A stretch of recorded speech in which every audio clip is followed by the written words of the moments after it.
স্কুলের পাঠ নিতে পড়ুয়াদের যন্ত্রণার যাত্রা। বালুরঘাটের চিঙ্গিসপুর গ্রাম পঞ্চায়েতের সিংহল শিশু শিক্ষা কেন্দ্রে যাওয়ার রাস্তাই নেই। আজও বই খাতা নিয়ে আল পেরিয়ে পড়ুয়াদের যেতে হচ্ছে স্কুল। বৃষ্টি হলে, যদি বেশি বৃষ্টি হয়, তাহলে স্কুলে যাওয়া দুঃসহ। রাস্তা সেটা আবার কি? জমির আল বলাই ভালো। আর সেই আল দিয়েই স্কুলে যাওয়ার একমাত্র উপায়।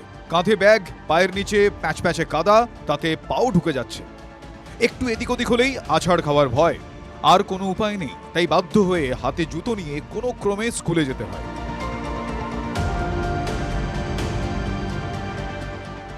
বছরের পর বছর এভাবেই চলছে।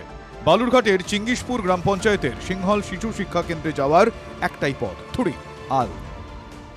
স্কুলটা যে জবের থেকে আসে তবে থেকে রাস্তা এরকমই দেখেছে। এই তো কাদার মধ্যে যাতায়াত করতে হচ্ছে বাচ্চাদেরকে, আমাদেরকে আসতে হবে। এখন রাস্তা নেই, এখন কি করবো? যার ফলে স্কুলে যেতে অনীহা পড়ুয়াদের। দিন দিন পড়ুয়াদের সংখ্যা কমে এখন 12তে এসে দাঁড়িয়েছে। গ্রামের ছেলে মেয়েদের কথা ভেবে 2001 সালে তৈরি হয়েছিল এই শিশু শিক্ষা কেন্দ্র। 24 বছর পেরোলেও রাস্তা হয়নি।